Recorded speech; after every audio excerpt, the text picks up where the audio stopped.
Hello everyone, and welcome to DT December Season 2. That's right, the network loved this series so much last year that they've renewed us for another set of episodes. For those of you who are new around here, last December, I created a new series inspired by Team 4-Star, aka the creators of Dragon Ball Z Abridged, where I would count down my top 12 GTA villains of all time throughout the course of the month, all leading up to Christmas Day when I would unveil my all-time favorite villain in the franchise. I won't spoil that list in case that sounds like something you might be interested in, but I will spoil the fact that I enjoyed making that series so much that I've decided to come back this year to run it back. But if we're gonna do a Season 2, you'd bet your ass it's gonna be twice as good as Season 1, which is why I'm doubling the size of this year's list from 12 to 24. Still though, the question remains, what will I count down this time around? Maybe since I talked about GTA's villains last year, the obvious answer might be to talk about its heroes. But even if I were to somehow include the protagonists of the original top-down games, we'd probably only barely make it to 24 entries, and it's not like there's really any difference between the 2D protagonists anyway. Perhaps I could count down Rockstar Games' top 24 video game delays, since that topic seems pretty relevant at the moment. I was right, by the way. No, we need something more fruitful, a topic vast enough to justify such a high number of entries. Wait, I've got it. This year, I'll be counting down Grand Theft Auto's top 24 missions. Think about it, almost every game in this franchise has its fair share of missions that are fun, unique, infamous, humorous, and most importantly, memorable. Yeah, I think that's the ticket right there, but of course, as this is a very vast category considering each game has roughly 60 to 100 missions give or take, I think it'd be fair to set some ground rules and qualifications for missions to be considered in this list. First off, and this will sound very familiar to those of you who watched Season 1, there will be no inclusion of missions from any top-down GTA game, i.e. GTA's 1 and 2, Advance, and Chinatown Wars. My reasons for this are because 1, I still haven't played any of them, though I plan to in the future, pinky swear, and 2, because I don't even know how to begin to compare this to this. So yeah, top downs are unfortunately disqualified again. Maybe next year I'll give them their own DT December to make up for all this unjust discrimination, but then again, I don't exactly see any activists protesting for their rights, so I'll probably just leave it at that. Oh, and while we're at it, let's disqualify any GTA Online missions too, since that's just a whole bag of worms I don't have time for today. Anyway, my next rule is that any mission that's an actual mission, i.e. has been assigned to the player by some sort of NPC, is eligible for this list. This obviously includes story missions, but it also doesn't rule out side content like Tommy Vercetti's asset missions or Nico Bellic's payphone assassinations. There will be a bit of leeway to this rule since there are some missions that you could argue are more or less assigned to you by the world, like Doberman and San Andreas or just about any introductory mission, but this is my main rule for differentiating side content that is eligible or not. Speaking of which, just to clarify what wouldn't be considered eligible for this rule, I'm basically talking about stuff like Vigilante or Rampages. Well, apart from Trevor, since I suppose technically these could...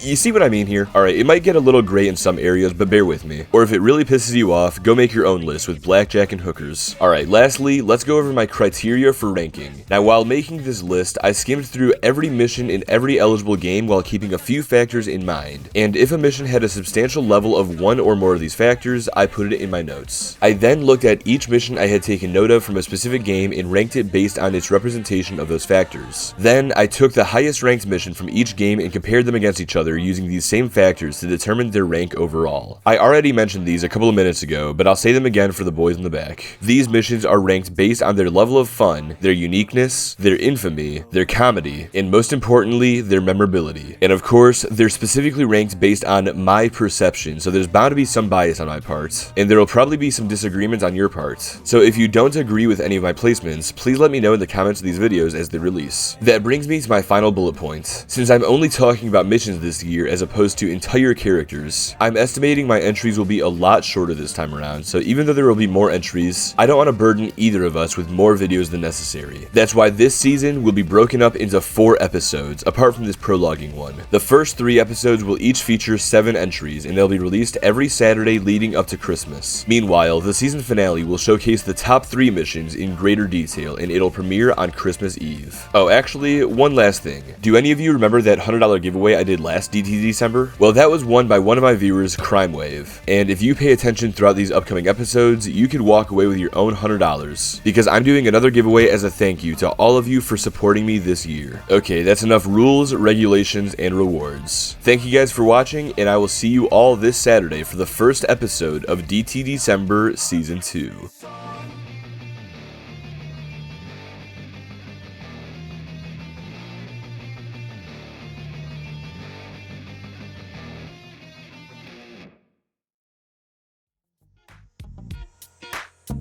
Well, you absolutely cannot have a list of memorable missions in Grand Theft Auto without at least mentioning this one, and we're knocking it out early, as Wrong Side of the Tracks will be the very first entry into this year's DT December. Now, if you've played San Andreas at any point in the early years of your life, there is a very good chance that the title of this mission sent a strong shiver down your spine. Or if that wasn't enough for you, allow Big Smoke to provide you with some PTSD that'll send your mind back to the horrors of Unity Station. All we had to do was follow the damn train, CJ. Ah, yes. Nostalgia. Anyway, Wrong Side of the Tracks is a notoriously difficult mission that I think many of us have nightmarish memories of from when we played it as kids. But the truth is that if you've ever tried beating this mission while your age was in the double digits, then I'm sure you've come to realize that it's not anywhere near as difficult as our retarded young minds made it out to be. On the contrary, WSOTT, or WSOT, is actually fairly simple if you pace yourself beside the train and give Big Smoke a clear enough shot to take out the Vagos on top of it. Or I guess you could take matters into your own hands and be a speedrunner, but where's the fun in that? You will look like a real fucking gamer though. All in all, once you get past the childhood trauma, Wrong Side of the Tracks is a pretty cool and unique mission that sees us deal with our adversaries in an unorthodox manner. So couple that back in with said childhood trauma, and you've got yourself a certified first entry into DT December Season 2. Thank you Big Smoke for teaching me how to follow trains, but now it's time to move on to boats.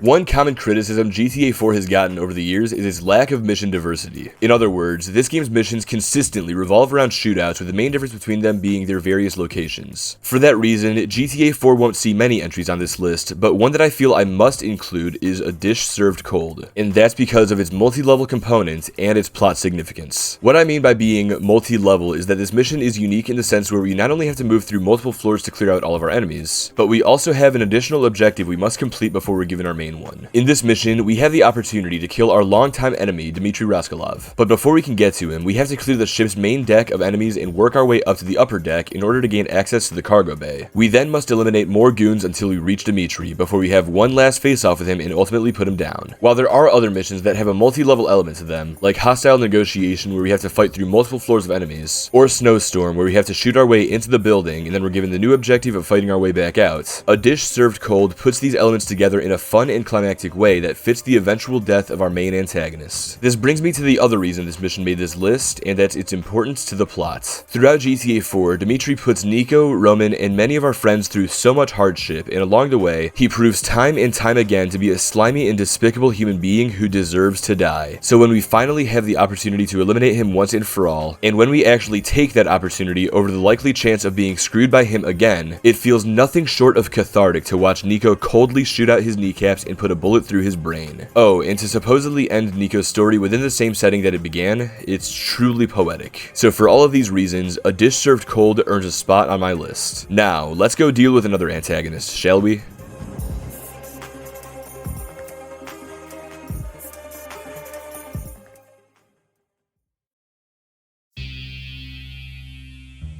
There's just something that brings me joy when I hear the words Grand Theft Auto Vice City. It brings me warmth from the neon lights that I'll never really see. It brings me nostalgia from the 80s I'll never truly experience. And it brings me power that I'll never actually achieve because I'm not really Tommy Vercetti. But when I play as him, I can live out some of my wildest fantasies without ever having to leave the comfort of my totally badass gamer chair. One of these fantasies that I'm sure we all share is the dream of running a criminal empire straight out of the dopest mansion in the world. And the mission, Rub Out, allows us to feel what it would be like to begin such an experience. This mission itself isn't the most memorable by any means, or at least it isn't to me, but the cutscenes are what truly let it shine. We start this one out with Tommy and Lance standing outside the property and quickly equipping themselves with some heavy artillery. Then, following a shootout where we infiltrate Ricardo Diaz's mansion, we find ourselves in a mini boss battle that's anticlimactically easy. But again, we enter another cutscene that shows our badass duo stand over the fallen Kingpin and put him out of his misery in the coldest way possible.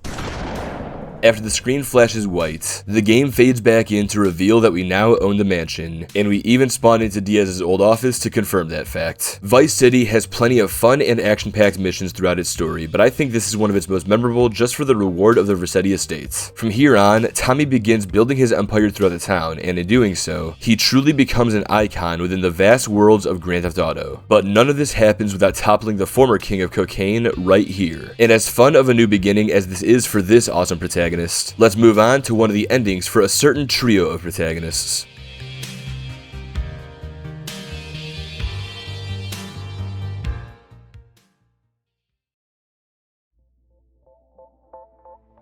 In a list of missions where memorability is a strong highlight, it would be really hard not to include the literal last mission that we've had in a Grand Theft Auto game in over a decade. While there's many names you could call this mission, either the third way, option C, the Death Wish ending, or whatever else, the thing that's undeniable is that it's one of the funnest, most over-the-top, and Vinewoodest missions that GTA 5 has to offer. I'm sure we all know how this finale goes by now, but let me recap it for you anyway. After being given the stakes by notable prick Devin fucking Weston, Franklin has to make the toughest call of his life that will either result in him killing a close friend, or it'll lead everyone to suffering or salvation. Upon picking the latter, we come up with a plan to lure Noose and Merryweather out to a foundry where we severely cripple their forces in a last stand against the heavily armed factions. Once they're neutralized, our protagonists split up and eliminate each of our main antagonists one by one. Then they all regroup to finish off the last one in a final act of unity. Afterwards, they engage in one last dialogue before splitting up as the credits roll across the sunset to beautifully conclude this amazing game. Now this is a really fun mission, don't get me wrong, but spoiler alert, it's also the lowest ranked finale on this entire list by a wide margin. So what happened? Well, to be honest, as great of a mission as this is, and as nice as it is to see the good guys win and everything, the one thing that's always felt off about it is how the writers had each antagonist be killed by the wrong protagonist. If you've watched my videos talking about GTA 5, you'll probably be tired of hearing me talk about this by now, and I understand that some of you have your own justifications for it, but in my mind, having villains be killed by heroes they've never even met was the wrong call. And that decision has not only dampened my opinion of this game's story as a whole, but it's hindered this mission from being as great as I think it should be.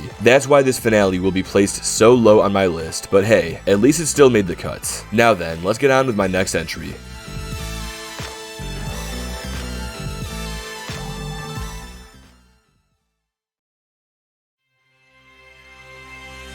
Much like with Wrong Side of the Tracks, I'm sure that seeing this mission's name on screen just invoked the PTSD within those of you OG PSP players. Yes, Boomshine Blowout made the list, and it'll be the first of many missions to represent Vice City stories in this season of DT December because of its notoriety and its novel concept. The first thing you'll notice when playing this mission is the unique placement of the camera, since we're no longer given our standard third-person perspective for this one. Rather, the camera is moved to the side, making this mission look like some sort of side-scroller. But the issue here is that our controls don't change to those of a traditional side-scroller. Instead, we still have our regular controls, which creates a bit of a mindfuck when you try to steer this forklift. Now, this would be an issue if the added time constraints were tight, but thankfully, this isn't GTA 3. So after you collect your first crate of Boomshine, you'll realize that you can easily collect the other 3 until part of your path gets blocked off. Yeah, so it's at this point that you realize this mission is going to be a lot tougher than you thought, because after every crate you collect, the designated path takes longer and longer to traverse, making that makeshift timer a lot tougher to read. From what I've heard, this mission is one of the most difficult in all of VCS, but to be honest, this feels to me like another Wrong Side of the Track situation. That is, because I beat this mission on my very first attempt when I played through this game for the first time a few years ago. Now, I'm willing to chalk this up to the fact that I played this on a PS2 emulator and not on the PSP in any form, but I still feel like this may be a bit of a stretch, so if you have bad memories of this mission, then I implore you to run it back now as an adult and see how you fare. Ultimately, I've never found this to be a difficult mission, so I don't feel that I can give it a place on my list on the same basis that I had for Wasat. Yeah, fuck it, that's what I'm gonna start calling it. Instead, I'm giving this mission a place here because of how cool, unique, and fun I found it to be, although I'll still take its notoriety into account and give it a higher place than I otherwise would have. But hey, you wanna know what an actually difficult mission looks like? Let's go find out together, shall we?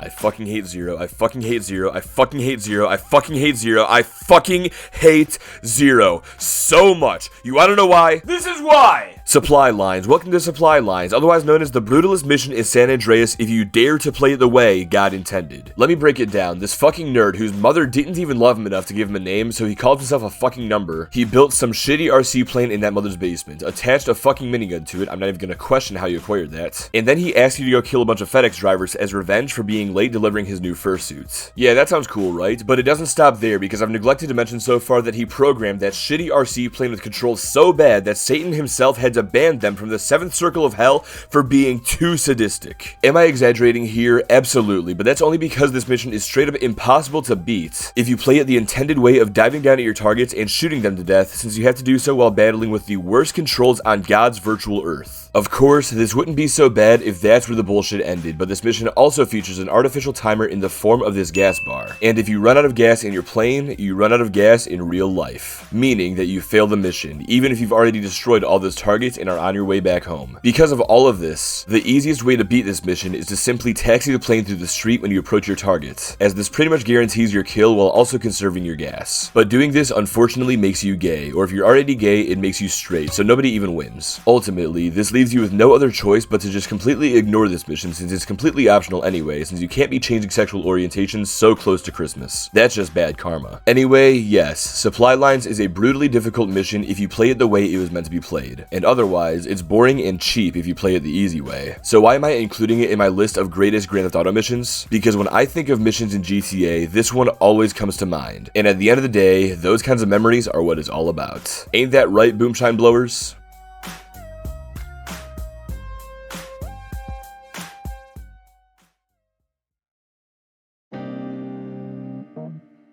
Alright, yeah, this one's a bit of a cheat, I know, but given how intertwined these three missions are, it's really hard not to consider them as one in my mind. In this collection of missions, all three of Liberty City's protagonists take part in a deal in some form or fashion. For Nico and Johnny, they're here to give the legendary diamonds away to the Jewish mob in exchange for some cash, whereas Luis is the one who breaks up the proceedings and takes the diamonds that were promised to these Jews some 5,000 years ago. In two of these missions, we're tasked with escaping the Libertonian by shooting our way through 2 floors of mobsters. These are pretty simple missions all things considered, but I will give collector's items some extra flowers over museum piece for letting you spice things up by inviting Clay and Terry into the fold. As for not so fast, Luis's escape is much easier since he can leave the same way he came while listening to the other two protagonists battle for their lives. It's not all coke-fueled sunshine and rainbows for him, however, since we'll have to participate in a helicopter dogfight over Algonquin before we're home free. Honestly, these missions themselves, while they're definitely fun to play through from any perspective, they're pretty much the usual copy and paste battles that will be accustomed to by this point in all three of these stories. However, the clear difference maker that prompted me to put 3 missions in one entry for this list is the fact that they feature Liberty City's famous Crossroads of Destiny, where all of our protagonists face off against each other in one of the most iconic moments in all 3 stories. To me, that's enough to set them apart from the rest of the missions within GTA 4 and its DLCs. And it's enough of a reason for me to adjust the rules of DT December to place them on this list.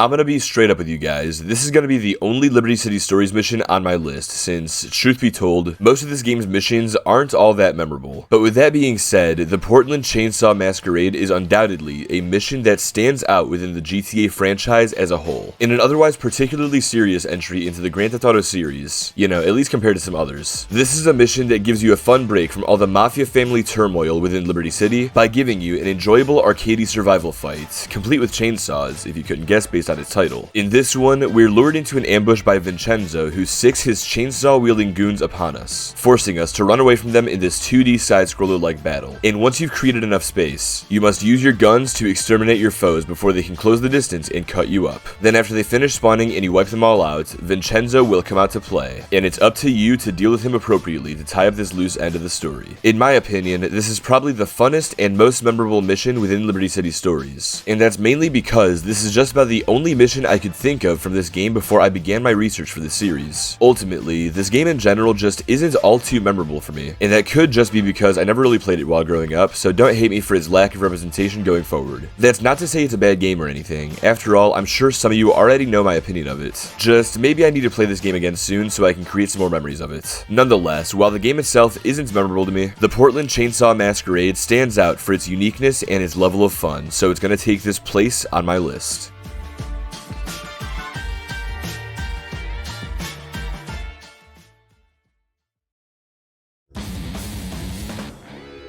Grand Theft Auto 5 provided us with so many memorable moments throughout its story, and I'd have to argue that most of these involved Trevor Phillips in one way or another. Don't Don't you ever not tell me things I want to know! So it only makes sense that the mission where he's introduced be included as one of my favorite missions of all time. Of course, Mr. Phillips is arguably one of the most controversial missions in the entire series. Not for reasons pertaining to the showcase of torture, or even for letting the player have some hot coffee. Rather, this mission is infamous for killing off a beloved character in such an uncharacteristic manner. The mission itself starts with Michael and Franklin receiving a visit from Davey over the jewel store heist, but we quickly transition to the sticks to reveal a hillbilly straight up fucking Ashley from The Lost and Damned. This is already an interesting enough introduction to Trevor, but if you needed any confirmation as to how unhinged and unstoppable this new protagonist was going to be, the writers waste no time by having him demolish a former protagonist we'd come to know and love only 4 years prior, Johnny Klebitz. Say what you want about this choice, and believe me, I've said a lot about it. But Trevor's explosive debut absolutely does the job of showing us the kind of psychopath we're about to have the privilege to play as. Then if that weren't enough, after executing the president of the Lost MC, we go on to single-handedly exterminate damn near his entire chapter, which includes the last of Johnny's remaining allies, before taking out the head of another major gang, or sparing him if you're a bitch. And we do it all before lunch. In short, GTA 5 doesn't waste a single frame in showing us just how dangerous Trevor Phillips is. And despite what you may feel about Johnny's death, you've got to admit that an introduction like this makes you kind of excited to carry out the next phases of his plan. All in all, this is a really fun mission with action that remains total and non-stop all the way through. Sure, it's a bit controversial, but you simply cannot deny just how memorable it is even after 12 years. Now, let's move on from a mission that might make you feel angry to a mission that might make you feel sad.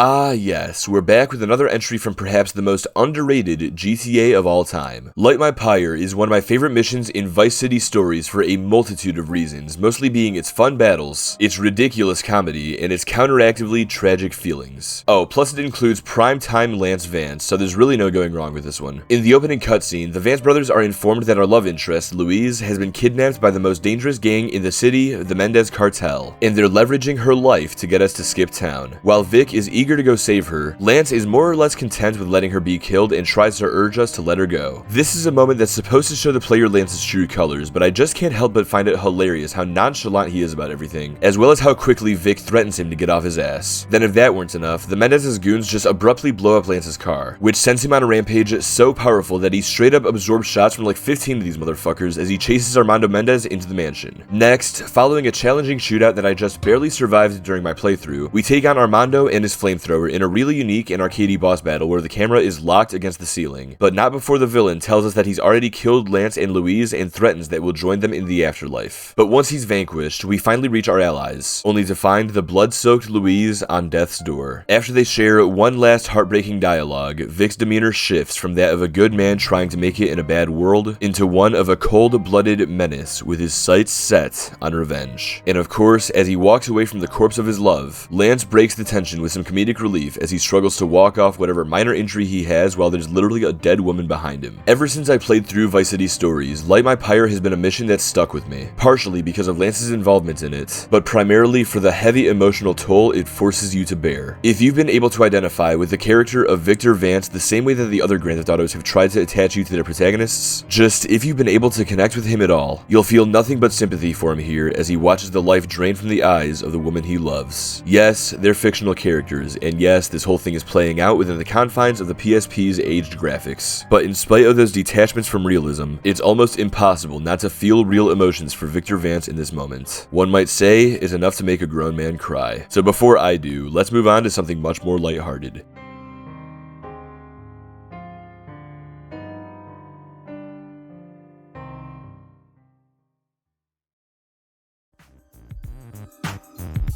As soon as we finish the San Fierro portion of the story, San Andreas' missions start to go pretty far off the rails in terms of their realism, but that doesn't mean they aren't any fun. Pretty much all of Mike Torino's missions are extraordinary to play through, but the final daunting task we complete for him in Vertical Bird truly is his coup de grace. Following a drive out to the countryside, we follow Torino's instructions to perform the following incredibly simple mission. First, we'll need to board a restricted US naval ship undetected, but be warned, once we're inside, Torino cannot help us. Though truth be told, he can't really help us now either. Regardless, once we're on the ship, we'll have to fight our way through a plethora of US soldiers who are probably only in the military to begin with to pay for college, in order to disable their missiles, and then we'll steal a VTOL military jet. Sounds easy so far, but things could get dicey if they send the Air Force on us. But that's exactly why we went to flight school. Well, I would say this is how this would realistically go for a gangbanger like CJ, but if we were to be realistic, he would have died around step 2, tops. Either way, in video game land where we can respawn, we promptly eliminate our attackers in a pretty badass dogfight before taking out a few spy ships down in the water, and by the end of it all, we get to keep the Hydrojet for our troubles. There's plenty of aspects of this mission that I credit for my choice to rank it as high as I am. First of all, and this is a really small detail but I have to point it out, I just love how Vertical Bird starts in Los Santos, continues in San Fierro, and then concludes in Las Venturas. Okay, not literally Las Venturas, but it's in the Las Venturas metropolitan, I guess, so, you know, close enough. To me, this just further solidifies CJ's takeover of the entire state as he literally battles and defeats the goddamn military across it. Secondly, I really love how casual CJ and Toreno are with each other at this point, despite the clear power dynamic between them. Additionally, Toreno's quippy dialogue is always great in any of his missions, but here, it's just top tier. Would I shit you, Carl? Lastly, this mission itself is just so cool with how it pits you against the toughest faction in the game, and gives you the rare chance to engage in aerial combat, while using the funnest aircraft in the game no less. All of these factors come together to create one of the greatest missions in San Andreas, and of course, one of Grand Theft Auto's greatest missions as a whole. But there's still quite a few other missions that I believe come out on top against it. For example,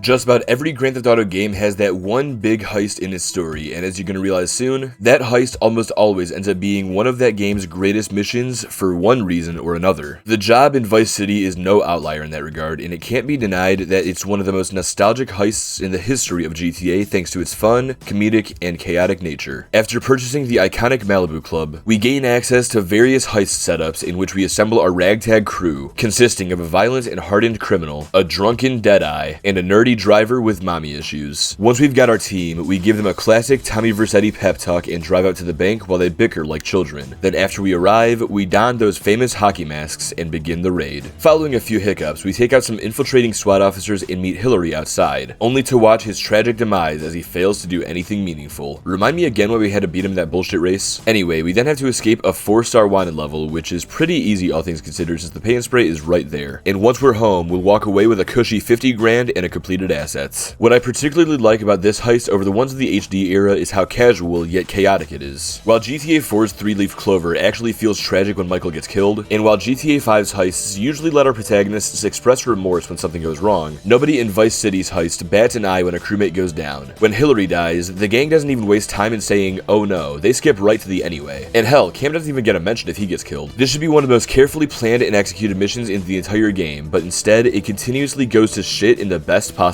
ways. Straight up, we literally just wing the whole thing, and that's fucking badass. Then again, what else would you expect from a character like Tommy Vercetti? Couple that feeling with the mission's funny moments, like Phil casually waving his gun around in the car, as well as just all the fun that this heist provides, and you've got yourself a great and memorable mission in the Grand Theft Auto series.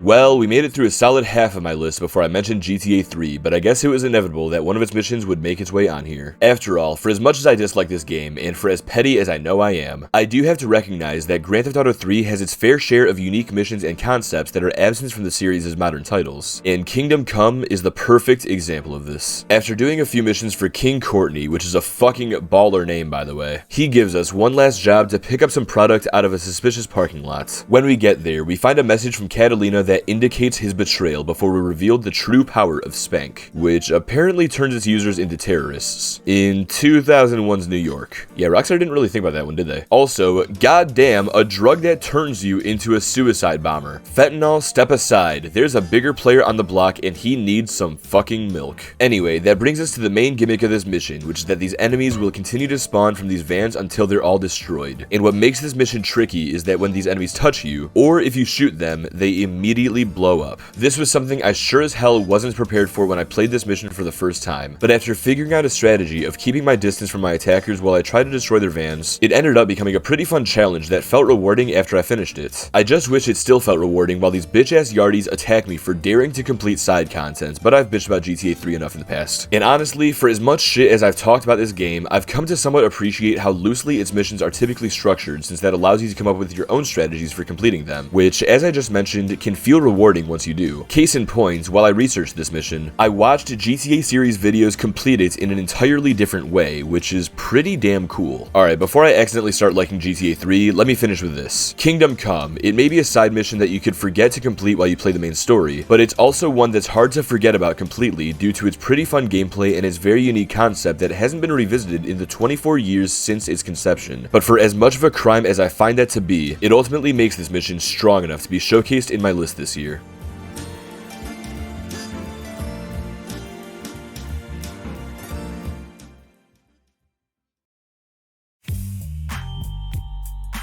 Yep, we're closing out this episode with another heist. Hey, I did tell you how much I love a good Grand Theft Auto heist, and breaking the bank at Caligula's in San Andreas doesn't disappoint at all. As a matter of fact, I'll tell you right now that this is easily my favorite heist in the 3D era, and it's for good reason. We already get plenty of great moments and missions in the setups leading up to the heist. Now I know you blind, man, but you gotta see this. But this heist itself delivers on all of that hype as you continue through it. After heading to the Caligula's casino at the start of the mission, we roll a nat 20 charisma check to get past this guard.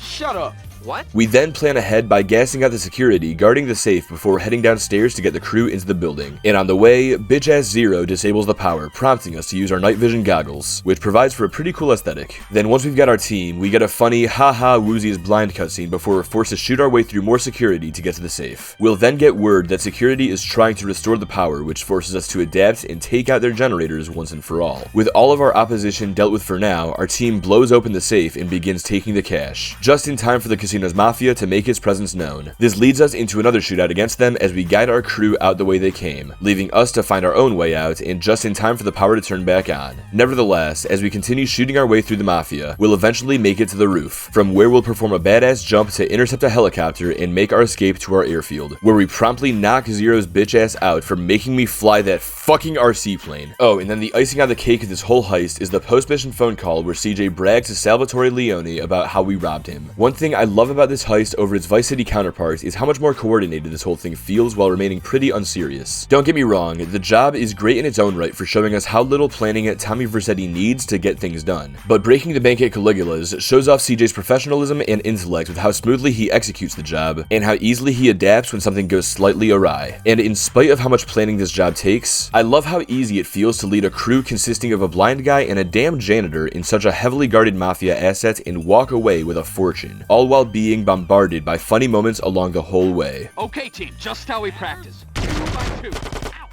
Fuck. Scratch that. Everybody follow Carl. As I said, breaking the bank at Caligula's is easily my favorite 3D era heist since it feels so grand, it's packed with so many comedic moments, and overall, it's just very fun to play through. Oh, and Zero getting punched out of the end definitely gave it some bonus points in my book.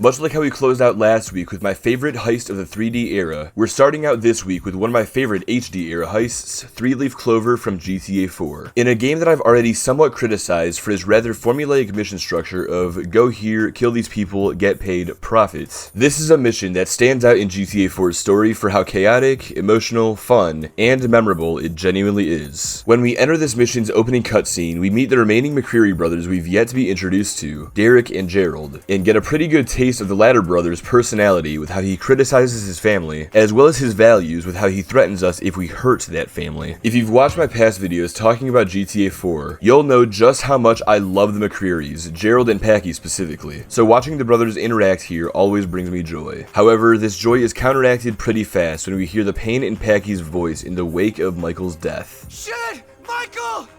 St.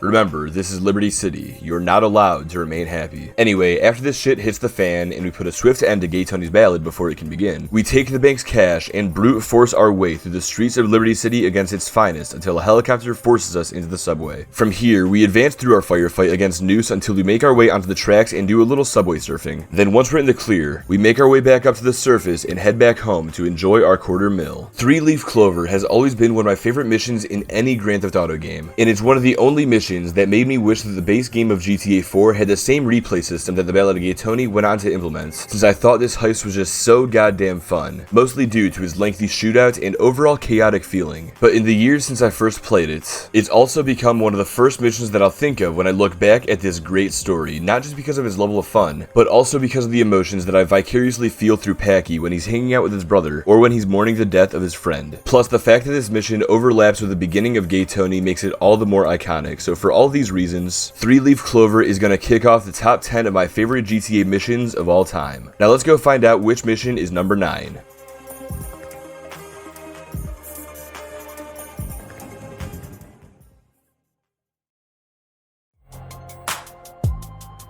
I'm not crying, you're crying. God damn it, why do we have to revisit this one? The emotions I'm now feeling just thinking about the Green Saber from San Andreas should tell you exactly why I'm placing this mission here. But in case you still don't get it, let me break it down for you. God damn it, PTSD's kicking in. After spending the entire first arc of this game becoming acquainted with its main character and the friendships he's reformed with the people he knew before it starts, characters like Sweet, Ryder, and Big Smoke, and after simultaneously restoring our old gang to the former glory that CJ had left it, and then building it into a greater force than it's ever been before, and now that we're on the cusp of taking over Los Santos with the friends that we've come to know and love, we learn that it's all been one big setup, and that Ryder and Smoke have stabbed us in the back. In this mission, it's revealed to the player that these two have been working with Officer Tenpenny and his goons for who knows how long. Well, apparently long enough to be associated with the same car that was used in the drive-by where CJ's mom was killed, the motherfucking Green Saber. When I first played this mission as a kid, I was heartbroken to know that these characters I'd become so close with had betrayed me, and to be honest, even 20 years later, this mission still gives me trust issues. But what's really shitty is the fact that we don't even get much time to process this unthinkable act, since CJ quickly realizes that his brother has been lured into a trap, and when we arrive to save him, we find him mortally wounded. It's here that we're given the opportunity to let our emotions out on these punk-ass ballas. At least until the cops arrive, which leads us to Tenpenny dumping us out into the countryside with the knowledge that we'll be stuck doing his dirty work from now on. Undoubtedly, this right here is the emotional climax of San Andreas' roller coaster of a story. While the mission's gameplay isn't all too groundbreaking, its context to the plot is earth-shattering, since it's here that we learn that this story is much darker than we've been led to believe thus far. I already warned you guys that I was going to be biased in my rankings since I'm a huge mark for San Andreas, but at least in my opinion, this may be the most iconic mission in the entire Grand Theft Auto series just for its implications alone. Because of this, the Green Saber will comfortably earn this spot on my list. And since Tenpenny won't let me take my anger out on Big Smoke right now, I'm going to let this next mission help me blow off some steam.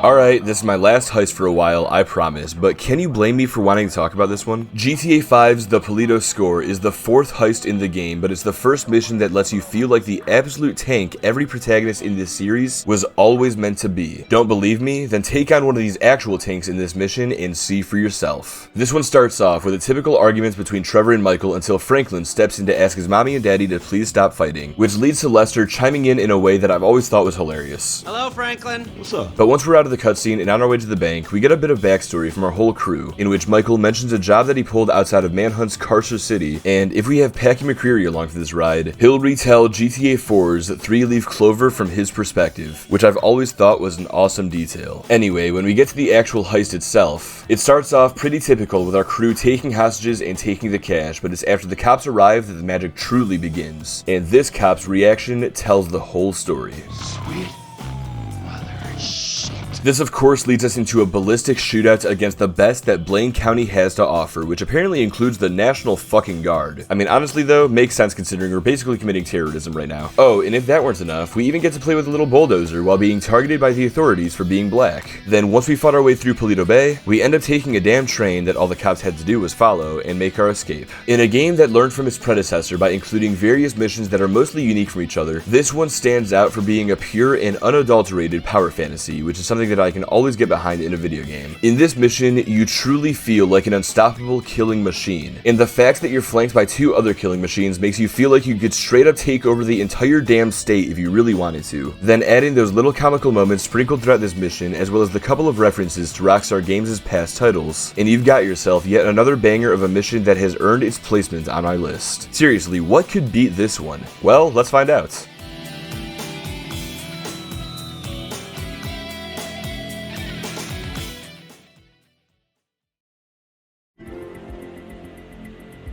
Never before had a Grand Theft Auto physically included a real-life celebrity, and outside of GTA Online, never has it again since the inclusion of Phil Collins in Vice City Stories. Throughout the second half of the game, Vic Vance is tasked with protecting Phil on multiple occasions against the hitmen that his manager is indebted to, and it all culminates in the iconic mission In the Air Tonight. The beginning of this mission sees us help Rennie escape Vice City before he's killed, but once that business is dealt with, we make our way to the stadium to protect Phil one more time during his big concert. Then when we arrive, we find that those hitmen are on the lighting rigs trying to cut it down to crush him, which leads to us going up there and beating the shit out of them, all while Phil Collins performs In the Air Tonight down below. As we continue fending off the hitmen, our gameplay is occasionally interrupted by the cutscene of his performance, which is just awesome to watch and listen along to as we play. Finally, once the concert is over, we get a cool interaction between our protagonist and the Rockstar where he offers us a job to replace his piss-poor manager. And just to top everything off, if you didn't get enough of his performance, you can go back afterwards and rewatch the whole thing without having to fight any goons. In terms of actual fun gameplay, this is a rare Vice City Stories mission that misses that mark. But that doesn't matter because in terms of novelty and iconism, it's up there in the upper echelon of all missions within the Grand Theft Auto series. Hell, it's gotta be up there in the moments within the video game world in general. After all, what other game, and don't mention Fortnite, has featured a full-on concert with a real megastar like this? All in all, this is undeniably one of the coolest missions in the franchise that brings me nothing but joy and warmth whenever I think about it. So now let's move on to a mission that brings nothing but pain and dread.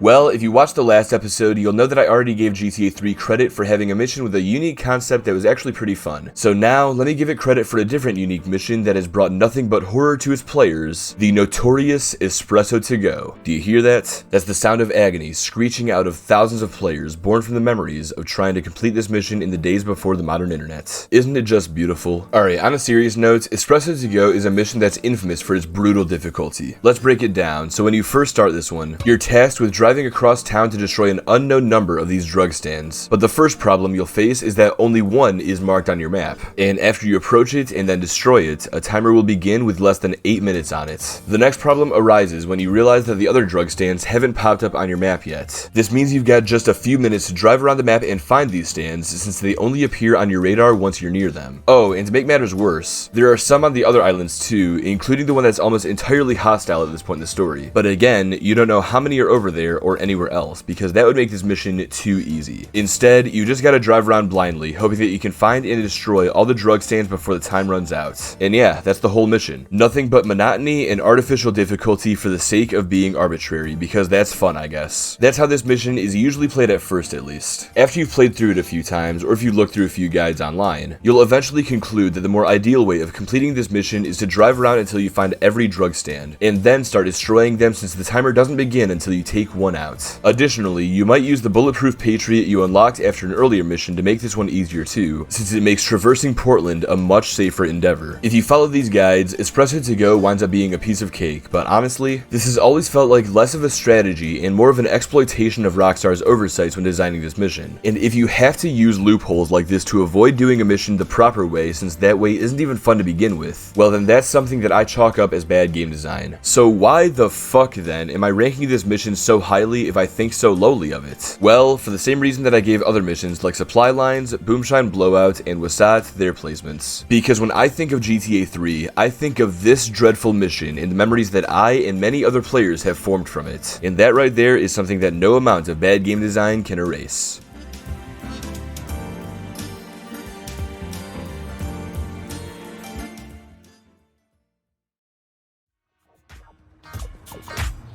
The amount of memories I have of flying the jetpack around in San Andreas is something that I'll treasure forever. When I was a kid, I used to use this cheat code all the time to get wherever I needed to go if driving there wasn't optimal. But when I discovered that there was a whole mission that unlocks the jetpack, I was blown away.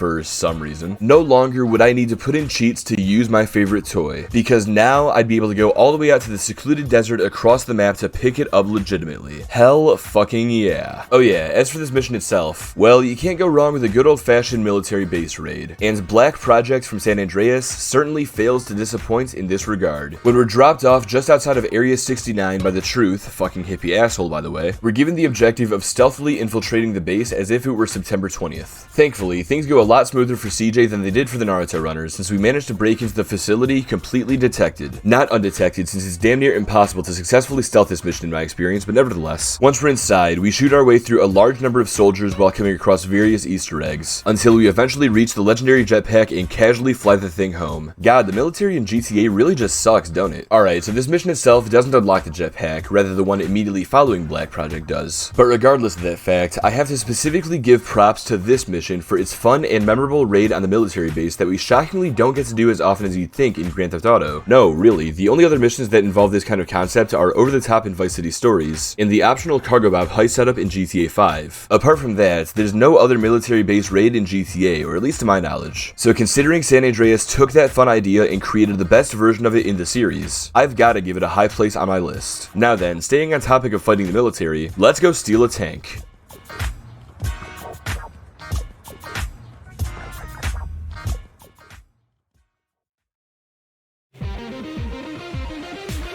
I feel kind of bad for the lack of the Ballad of Gay Tony representation so far, but I'd like to think that I'm making up for it by letting Caught With Your Pants Down close out episode 3. To be completely honest, I think all of Yusuf Amir's missions deserve a mention for how fun and outlandish they are with the things that they make us do. But for as awesome as they all are, this mission stands out above them just for Yusuf's moments in the opening cutscene. As soon as we start this mission, we're treated to Yusuf's iconic rendition of hang on a second. Is that still considered a slur? I feel like I probably shouldn't be saying it like that. Yeah, whatever. We're treated to Yusuf's iconic rendition of Arab Money. Yeah, see, that doesn't sound right. Fuck it, it's Christmas season. I'm sure my brown brothers will forgive me. We're treated to Yusuf's iconic rendition of Arab Money while he forces an unenthused prostitute to dance with him. We got Arab money. Come on, baby. We got Arab money. That is until his incredibly disappointed father walks in on him to begin this very awkward encounter. But after Yusuf shoos us out of the building, he meets back up with us in the center of Star Junction the way that only he can to pick us up in his helicopter,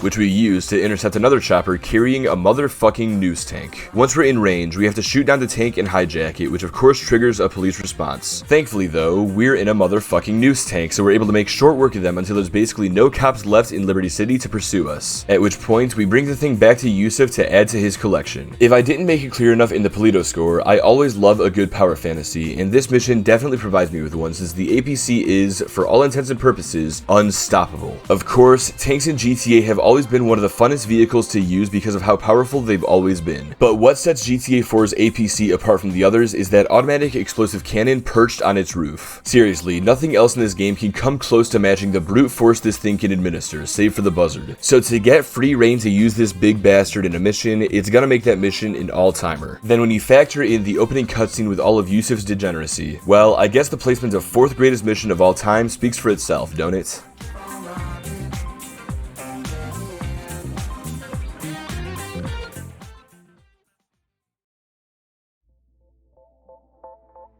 A few episodes ago, I talked about how nearly every GTA has that one big heist in its story, and I also mentioned how that heist usually ends up being one of the best missions in its respective game. As we all know, one of GTA 5's big gimmicks is that it's all about planning and executing heists, and while some of them may have missed the mark a little bit, I think it's safe to say that both versions of the game's final heist, The Big Score, absolutely lived up to its hype. For this entry, we'll be talking about each approach to the heist since they're both pretty damn good. But let's start off with the one that I believe to be the weaker of the two, the subtle approach. In this version, most of our team heads out from Trevor's strip club to intercept a couple of convoy vans before they reach the Union Depository, all while Trevor and Michael bicker like annoying children. Once the vans approach, we deploy a set of spike strips to initiate an ambush so that we can hijack them and impersonate the crew. Then once the original crew is out of the picture, we take one of them with us and force him to help us get into the building. Following a tense security check, we're given access to the vault and are even escorted as we wheel the 4 tons of gold into the back of our vans before we take off to conclude the first stage of this heist. Then as we drive away, we get word that Merryweather is searching the city for us. So this leads us into a unique minigame where we get to control the traffic lights throughout downtown and must navigate the vans to safety without them getting spotted. However, after our protagonists regroup outside the strip club, Merryweather still, somehow, manages to find us. So while the rest of the crew loads the metal into our getaway cars, we take control of our trio to fend off the mercenaries. And just in time for the cops to catch wind of our heist, since we attain a 5-star wanted level as soon as all the gold is loaded. What follows is a fun and actionful chase sequence in which we have to follow the pack of muscle cars while the police attempt to run us off the road. This Fast and Furious-like race through the streets of Los Santos comes to an end in this tunnel where we cleverly hide inside of a couple of semis while we're out of sight of the cops, thus completing our clean getaway. Afterwards, we leave the metal with the crew and drive back to Michael's, all while he and Trevor continue to bitch and moan, causing Franklin to understandably lay into them both. Nevertheless, we eventually meet with Lester so we can all celebrate pulling off the impossible together, but unfortunately, everybody instead just starts screaming at each other like a supposedly happy family when somebody brings up Donald Trump until Franklin gets pissed and storms off. And that's how it ends. I like this version of the heist for its calm, cool, and collected nature that really shows off the professionalism of our crew of seasoned bank robbers. I mean, no other crew, besides obviously the Payday Gang, could realistically walk into the most highly secured bank in the world, convince them to hand over $200 million worth of gold, and walk away clean. Of course, there are a few hiccups in the form of Merryweather, which thank God for this, because it would have been pretty disappointing if the final heist didn't involve some sort of shootout. And another hiccup when the police eventually discover us, but apart from that, I really like how well executed this version of the heist feels. I could take or leave all the bickering between our protagonists, and I'm honestly not a fan of how negative the ending feels. But besides all that, it's still a cool and fun heist overall. As for the obvious approach, meanwhile, this thing truly scratches that itch of chaos and violence that a supposedly ultimate heist should provide. In this version, after our protagonists head out of the strip club, we all split up to perform our various roles. For Michael, he's tasked with meeting up with one of our gunmen to create a diversion inside the bank where they'll pretend to rob it. As for Franklin, he'll be underground with our other gunmen drilling a fucking hole into the vault, which garners the attention of Noose despite the distraction, forcing us to fend them off while our hired gun loads the gold into these crates. This leads us to Trevor, who will be carrying the gold out of the UD and out of the city when we take control of him. As he and our other driver fly away, we'll regain control of the reunited Michael and Franklin and will battle for our lives against the LCPD while we flee on foot to reach our getaway vehicle, after which we'll have to escape an intense and unscripted 5-star wanted level. Then once we've evaded the police, we'll switch back to Trevor and continue to transport the gold out of town, just to be intercepted by Merryweather. Thankfully, we have the real fucking gamer Lester Crest with us, and he knows his way around the noob tube. So as we hold the chopper steady, he manages to wipe out the opposing helicopters before we deposit the gold onto that train we stole. It's a long story. With that,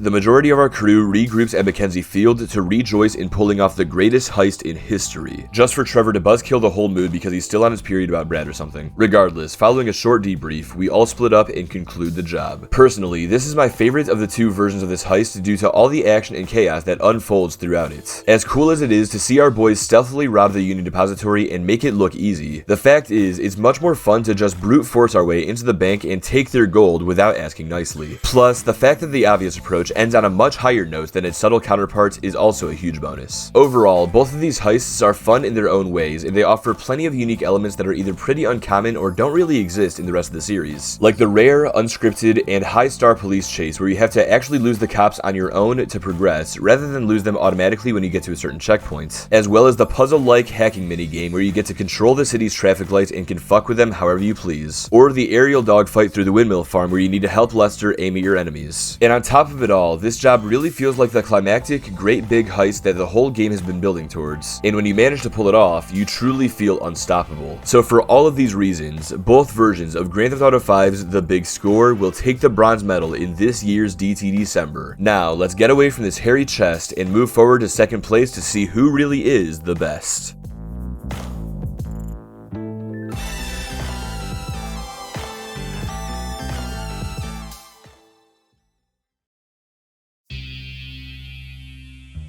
All the way back in episode 1 of the series, I told you that GTA 5's finale was the lowest ranked finale on my list by a wide margin. And now you get to see just how wide that margin is, since almost the entire month later, we finally reached the next finale, Last Stand from Vice City Stories. Ever since I first played this game, this mission has without a shadow of a doubt been one of my favorites in this entire series for a variety of reasons. Because of its fun and high-octane action, its climactic, multi-level sequence, its ridiculously badass nature, and its ultimately satisfying conclusion.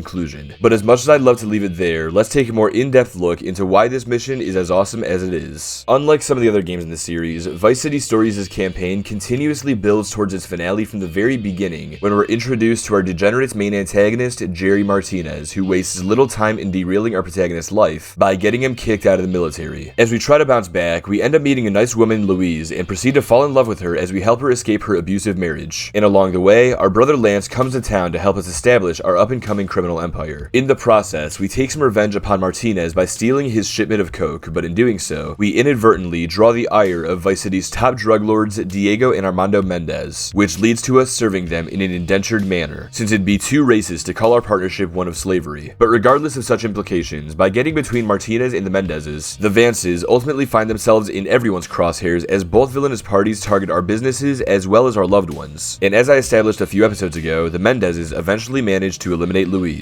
From here on, Vic Vance is no longer a man who cares about growing his empire or even surviving. Instead, he becomes determined to exact his revenge or die trying. And if you needed proof of such determination, he manages to single-handedly infiltrate his old military base and steal an attack helicopter. Once we have what we need, we fly out to Diego Mendez's last known location and storm the skyscraper with our new military chopper's missiles until one of his goons lands a lucky shot with a rocket, forcing us to crash land on the building's roof before walking away from the burning chopper like a fucking badass. Now that we're on foot, we enter the building and clear each floor of Mendez's men like a one-man army. But while we're busy with them, Martinez gets the same idea to take out Mendez, and since we're here too, he sicks his men upon us to push us back up to the roof. Meanwhile, we also find Diego and begin chasing him, but before we can catch up, we're intercepted by both his goons as well as Martinez's helicopter, which initiates a cool battle sequence where we have to alternate between hiding from the chopper, attacking the chopper, and killing the infantry. Anyway, once we've downed the bird, we continue up to the roof to find Mendez, only to be confronted by Martinez. However, in the midst of our final dialogue with our main antagonist, our other protagonist interrupts the proceedings by threatening him. This leads us back into gameplay where our Mexican standoff breaks down into a three-way shootout. Well, technically, it's 2 against 1, but I prefer to follow the narrative here. It's then up to us to kill both of our remaining villains, to both avenge the loss of our love and to get even for uprooting our honest life. Then, once the job is finished, we get a funny moment where Lance arrives a little bit late but still ready to help his brother. But after Victor clears up the confusion, we get a heartwarming moment between the brothers as they celebrate their victory, which is immediately juxtaposed when Lance informs him of some more coke he's ready to sell, sparking a justifiable crash out from our protagonist. Nevertheless, when the Vances get back on the same page, we get a couple of still shots of the villains' lifeless bodies, before we fly off into the sunset to officially conclude the 3D era. Let me tell you, after playing through all of Vic's trials and tribulations, and after experiencing all of his losses, both minor and major, seeing him turn into this killing machine and being able to truly embody a real GTA protagonist for the first time in this game, it's so special to me because I feel the rage behind every bullet that explodes out of his gun. Upon seeing this honest man get continuously screwed by the awful people above him in this world throughout the story, it feels so good to see him take his revenge and go on to live peacefully until the inevitable happens in Vice City. But that's not the only reason why I've ranked this mission so highly on my list. Yes, the emotions I felt while playing through it definitely made it feel more climactic, but I've also got to point out how much fun and intense the mission itself is. From the jump, this mission runs at 100 miles an hour and refuses to slow down. As I said, you started off by powerfully terrorizing this tower by blasting it with an attack helicopter, and even when you get shot down, the action still doesn't stop because you get to immediately go inside and run through multiple floors to straight up exterminate an entire cartel. The sequence where you go back and forth between attacking Martinez's helicopter and killing Mendez's remaining goons is really cool too. And the ending where we kill both of our antagonists just by gunning them down is so simple but so effective. My only genuine complaint about this mission is that I don't think is long enough. Realistically, you can easily beat it in around 10 minutes or so, which is pretty crazy because when I played through it for the first time, it felt like I must have been going for a solid 15 or 20 minutes given how much destruction had taken place throughout it. But I won't complain too hard about this because I'd rather it be short and sweet than long and grueling. If you've seen my past videos talking about Vice City stories, be it my retrospective on the game, my couple of entries into last year's DT December where I ranked its villains pretty close to the top of my list, or even my entries into this year's DT December where I've talked about its missions, then you'll know that I like its story a whole freaking lot. I find Vic to be pretty relatable and can easily sympathize with his struggles. I think its antagonists are really great, and I just love this game's fun and unique missions. Because of all of this, it's very easy for me to enjoy its finale since it excellently showcases Vic's emotions. I love seeing those scumbag villains go down, and the mission itself is just really enjoyable. But on top of everything, this is the most memorable mission in the entire game, and it's for all of these reasons that I just listed. When I think of Vice City stories, this is the mission that always comes to mind without fail. And if that weren't enough, it's also one of the first missions that I think of just when Grand Theft Auto itself enters my mind in general. So for that reason, and all of the others that I've gone over, Last Stand will take the silver medal on my list in this year's DT December. But of course, there's still one more mission that I've yet to talk about, one final mission that I have to put above this one, because in my head, nothing comes close to toppling it. Alright lads, let's go find out which one's taking the gold.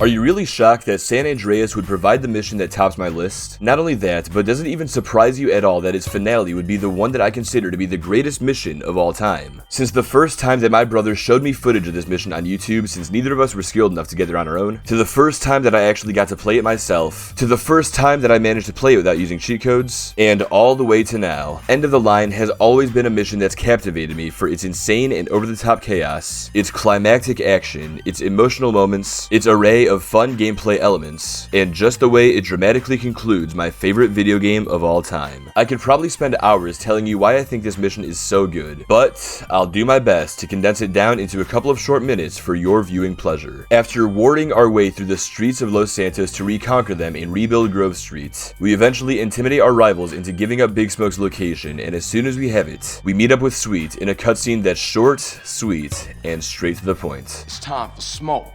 Alright, let's roll. This is literally the whole cutscene, but it's gotta be one of the best in the game given the context of the rest of the story. Then following a short drive through the rioting city, our hero shares another dialogue with his brother where he tells him that he's gotta do this alone, because after being called a busta for so long for what happened over 5 years ago, the only way CJ can make amends with his past is by eliminating Smoke and his army all by himself. I know people use this cutscene as another way to shit on Sweet, and part of me thinks it would be awesome to see the Johnson brothers work in unity to take out the man who played them both. But regardless of those perspectives, I really love this cutscene for showing us the man that CJ has become throughout the course of the game. A man who knows what he's capable of, and a man who won't hide behind his family anymore. After this cutscene, we're finally revealed the crack fortress that Big Smoke is holed up in, and we're given the instruction that we'll have to steal a whole SWAT tank and crash it through the building in order to gain entry. Also, I just want to say that before I ever played this mission, I had no idea that the tank from the Ballad of Gay Tony existed in this game, so seeing it here for the first time blew my mind when I was little. Now, if only it just had that same explosive cannon instead of the fire hose. Anyway, once we brute force our way into the building and go through that first yellow marker, we'll realize that this is going to be a bigger mission than any other thus far when we see the message that says floor 1. And just to confirm this, the game then tells us that Smoke is all the way up on the 4th floor. Oh yeah, this is gonna be fun. What follows from here is a multi-level shootout against several gangs that we've made enemies of throughout the story, including the Ballas, the Vagos, the Rifas, and even the Russians. And I must say, it's still super surreal to see all these guys working together, but that just goes to show how powerful Smoke is if he can unite them all against us. Slowly but surely, we progress through all of these factions until we reach the big boy himself, who is so unbothered by our presence that he continues playing his video games and smoking his crack while we literally hold him at gunpoint. And as we talk to him, we quickly realize that this isn't the same lovable guy who hugged us when he first saw us after 5 years or helped us try to get the Grove back on its feet. Well, in retrospect, maybe he is, but it's here that we recognize that it was all just an act given how coldly he speaks to us. And it's made made abundantly clear that he now wears a bulletproof vest in place of that mask he used to wear. Following our dialogue with him, we take part in a fun boss battle throughout Smoke's penthouse where we must drain his health while taking fire from him and his goons. In an additional effort to give himself an advantage, Smoke even cuts the lights, prompting us to use a set of thermal vision goggles to see him and the rest of our enemies. Soon enough, our bullets start to pierce this big bullet sponge, and after we defeat him, we get one final emotional dialogue between CJ and his former best friend, in which the villain explains that he got caught up in all of the money and the power, just before he bleeds out beside us. But we're not done just yet. While CJ mourns the death of the man he used to care about, he's interrupted by the real villain who caused all of this, Officer Tenpenny. Now usually, our interactions with the cop are balanced in his favor since he knows just how untouchable he is. But now that he doesn't have Pulaski or Hernandez by his side, and now that all of his leverage over CJ is gone, the only thing he has left to hold over us is that shotgun, which he uses to force us to load up his suitcase with Smoke's drug money. Then at the end of this tense cutscene, he tries to finish us off, but by taking advantage of his paranoia as well as his stormtrooper-ass aim, we manage to evade his shells and force him to retreat. However, not before he sets the building ablaze and cuts its power. This sends us on another shootout against the rest of Smoke's men as we try to leave the way we came, while being able to use night vision goggles to make it easier to see, but also while avoiding the building's growing fires. And we must do so before the fortress burns down. And once we escape, we're treated to the awesome sight of CJ escaping the explosions like a badass in a cutscene that makes you wonder why he didn't just use the fire escape. Nevertheless, when we make it outside, we see Tenpenny start to take off in a fire truck, but not before Sweets makes himself useful by jumping onto the back of it. I'm not exactly sure what he was trying to accomplish here, but this prompts us to give chase through the still riding streets of Los Santos while various Ballas and Vagos try to stop us. After a while of this, one of Tenpenny's rookies comes out to knock Sweet off, and when we catch him, we switch seats with him to initiate an autoscroller. From here on, we'll continue chasing our main antagonist while dealing with more enemy gangsters and even the police, until Tenpenny eventually crashes through the Ganton Bridge and lands down on Grove Street. We then get another great cutscene where the cop gives an unapologetic speech in which he claims he'd do it all again, sharing to the world that right up until the end, he believed that the evils he enacted were for the greater good. Then as he bleeds out, CJ and his allies stand over his corpse to share a few words, and our hero himself even takes a moment to get the last word over his villain. See you around,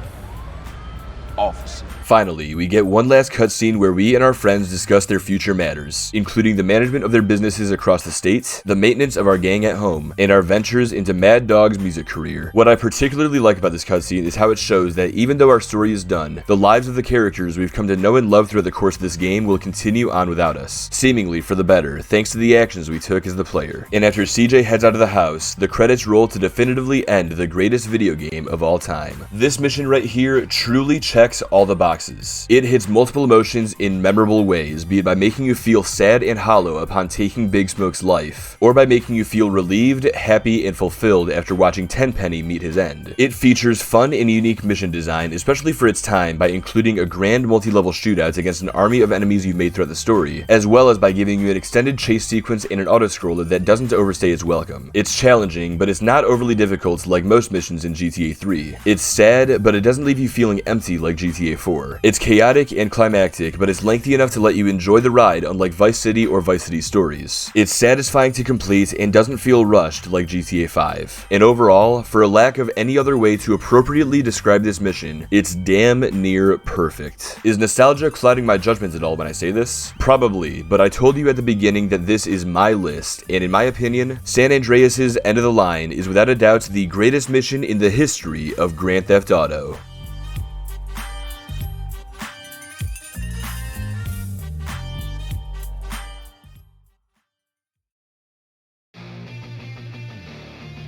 And that's my list. So, now that I've spent the month saying everything I felt I needed to say, it's finally time to hear from you. What did you think of my list? Do you agree with where I placed everything, or do you feel that some missions should be moved around? Or do you feel that others should be on here instead? Please, tell me in the comments down below, and while you're there, feel free to tell me what you thought of this year's DT December. And be sure to like this video if you've enjoyed this series. Or if you thought this series was dog shit, leave a like anyway, or else Santa is giving you coal tomorrow. Sorry, I don't make the rules. And if you want to be really nice, feel free to hit that subscribe button too, so that you'll be notified when I release my next video. Oh, and feel free to share this video with some friends, so that they can binge through all of DT December Season 2 in one sitting, the way God intended. On that note, if you haven't seen my list from last year where I counted down GTA's 12 greatest villains of all time, then feel free to binge through Season 1 as well. Lastly, as of today, it is officially possible to win this year's $100 giveaway, so if you want to participate, or if you just want to stay up to date on whatever else I have going on, then be sure to join my Discord server linked in the description and on my channel. Alright, that's all I really have to say as far as my plugging goes, but before I go, there's one last thing I want to leave you all with. From the bottom of my heart, I want to thank each of you for your support throughout this year. At the end of December 31st, 2024, I had exactly 2,750 subscribers, and as of right now, that has more than doubled to 5,700. I always wanted to believe I could have as many of you watching my content as I do currently, but I never knew it could really happen, so if you supported me by watching my videos, liking them, sharing them, or even just putting them on in the background while you did something else, I seriously just want to thank you so much. Now then, to those of you who celebrate it, I hope you have a Merry Christmas, or if you follow any other faith or none at all, I wish you nothing but the best as you celebrate whatever you fancy, and of course, I hope each and every one of you have a wonderful new year. Thank you again to everybody for watching, and I'll see you all again real soon. Until then, this is your boy Doug the Dog 6, and I'm signing off. I notice you out there in the cold. She bet she getting nothing but gold. I'm mad, I should've probably bold. I guess it's just another holiday I'm spending alone. When I was just a boy, Christmas brought so much joy. Couldn't wait for the presents and laughter. I couldn't sleep late at night, looking for Santa with lights. Those are the memories I still remember. Then I became a man, lost sight of who I am.